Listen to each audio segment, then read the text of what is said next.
Maraming deboto ang nakiisa sa Easter Vigil at salubong sa muling pagkabuhay ni Kristo kagabi. Magdamagan ang pagdiriwang sa Quiapo Church matapos ang pagsindi sa apoy na sa gisag ng bagong buhay, sinundan ito ng misa at prosesyon.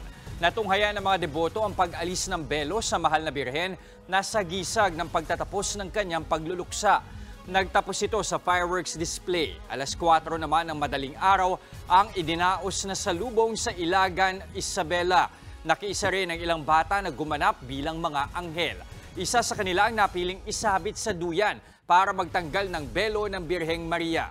Napuno rin ang Basilica Minor del Santo Niño sa Cebu para sa Easter Vigil Mass. Sa pagtatapos ng Semana Santa, nagpaalala ang simbahan na laging isabuhay ang sakripisyo at pagmamahal ni Jesucristo. Mga kapatid, Jess De Los Santos po. Iba na ang may alam at may pakialam sa panahon ngayon. Para sa tuloy-tuloy na balitaan sa Frontline kahit weekend, mag-follow at mag-subscribe